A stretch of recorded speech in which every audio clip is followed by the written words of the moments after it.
Assalamualaikum warahmatullahi wabarakatuh.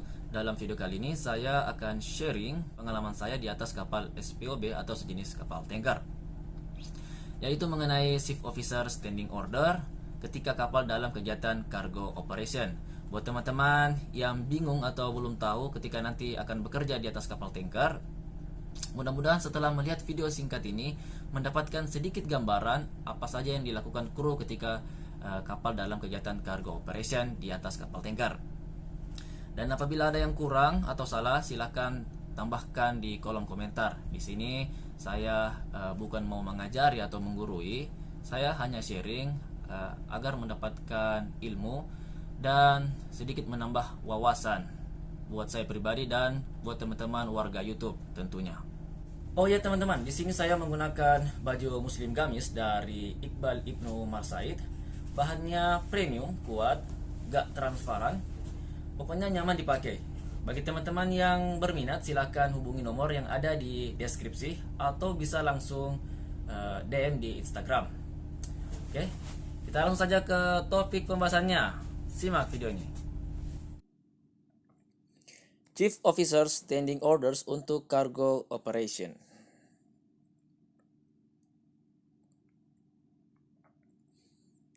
1. Memastikan akses yang aman antara kapal dan darat dan safety net telah terpasang. Pastikan kru memasang safety gangway atau tangga pandu itu dengan benar dan safety. 2. Prosedur untuk penanganan muatan stowage plan telah diterima dan dipahami oleh kru. Pastikan kru yang jaga nantinya memahami stowage plan untuk menghindari adanya human error. 3. Prosedur emergency shutdown dipahami. Pastikan seluruh kru mengetahui lokasi emergency shutdown dan memahami sistemnya. 4. Meminta kepada Chief Engineer untuk dilakukan pengetesan fire pump sebelum dilakukan cargo operation. Chief Officer, ketika Anda sebagai Chief Officer nanti di atas kapal, berhak meminta kepada Chief Engineer untuk dilakukan pengetesan fire pump ini untuk menghindari adanya kerusakan, bisa mengatasi sebelum apabila terjadi keadaan emergensi. Jadi lebih safety untuk mengetahui apabila ada yang rusak.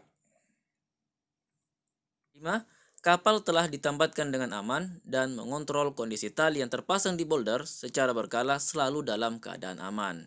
Pastikan tiap kru yang jaga mengontrol kondisi tali yang terpasang di boulder itu dalam keadaan aman, tidak slack, tidak kendor, untuk menghindari adanya kerusakan pada tali atau kapal itu sendiri. 6. Peraturan merokok diamati dan dipahami oleh kru. Ini adalah salah satu contoh peraturan merokok di atas kapal. Teman-teman bisa baca di mana lokasi merokok yang tersedia, di mana lokasi yang tidak boleh merokok. Di atas kapal tanker itu betul-betul safety, tidak boleh sembarangan merokok. Lanjut, 7. Kru jaga di dek selalu standby sesuai jam jaga dan pengawasan yang memadai di terminal. Jadi, yang nantinya akan bekerja di atas kapal tanker, itu kalau jaga standby di dek, selalu standby di dek. Bukan standby di kamar, di salon, main HP, main game, itu tidak benar, tidak dibenarkan. Jadi, selalu standby radio, standby di dek, mengontrol kondisi kargo, kondisi tangki, untuk menghindari human error. Oke, lanjut lagi. 8.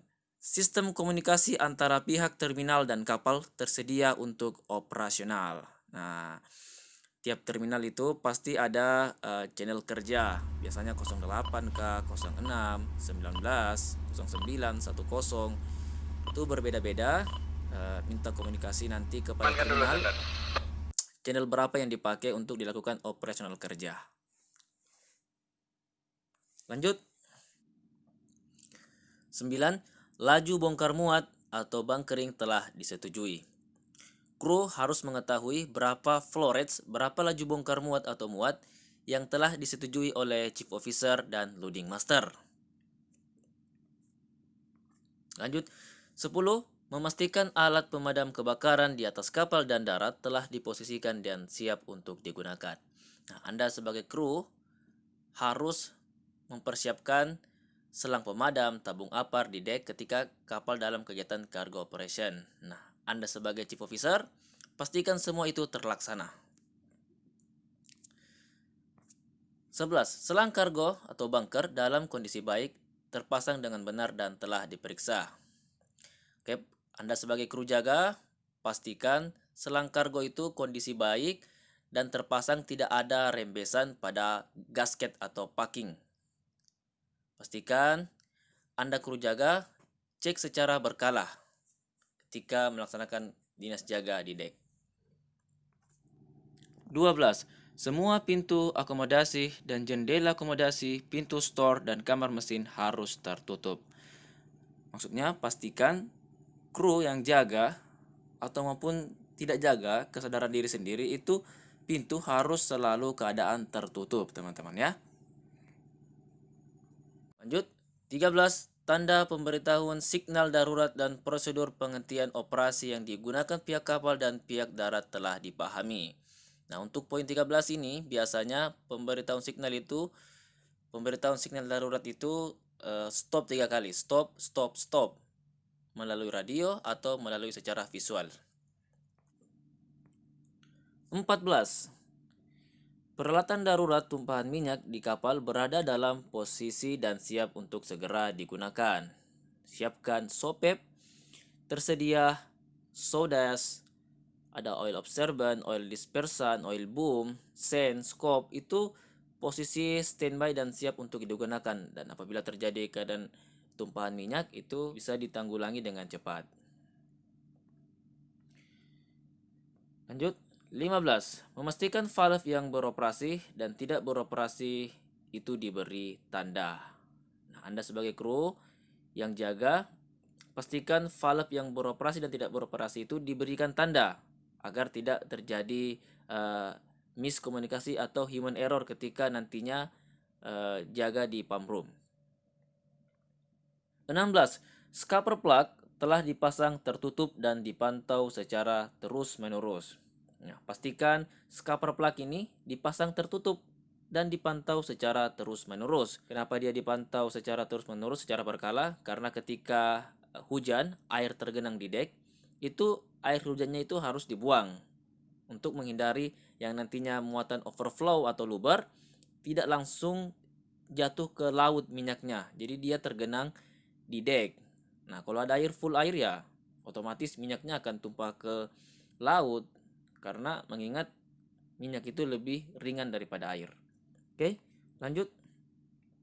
17. Flange manifold cargo atau bunker yang tidak digunakan di blank dan dipasang baut lengkap. Teman-teman bisa perhatikan gambar. Di sini flange manifold itu di blank dan dilengkapi full baut. 18. Tekanan maksimum pada pressure gauge telah disetujui. Pastikan kru jaga mengetahui berapa pressure gauge yang disetujui oleh chief officer dan loading master. 19. Lakukan serah terima jaga. Nah, ini ketika kru jaga yang nantinya akan melakukan serah terima itu tidak langsung tidur setelah jaga, itu melakukan serah terima, teman-teman. Apa yang telah dilakukan, apa yang perlu dijaga, tangki mana yang running, tangki mana yang close, itu diberitahu kepada teman-teman agar tidak terjadi human error, teman-teman ya. Lanjut, 20. MSDS dari kargo yang dibongkar atau dimuat saat ini dipahami. MSDS bisa lihat Material Safety Data Sheet. Teman-teman bisa lihat bagaimana pengenalan bahayanya, tata cara pertolongan pertama, tata cara penanggulangan kebakaran apabila terjadi pencemaran laut. Teman-teman bisa baca MSDS. Di sini semua lengkap.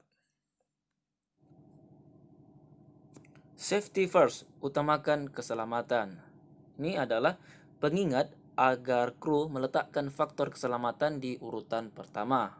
Tapi saya taruh di bagian terakhir karena untuk mengingatkan kembali bahwa safety first adalah utama.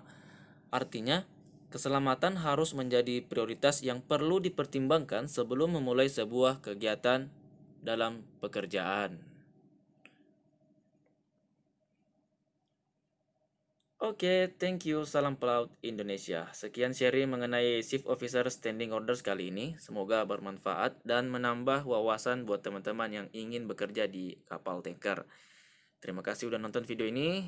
Jangan lupa subscribe channel ini untuk mendapatkan notifikasi video-video berikutnya yang menarik. Terima kasih.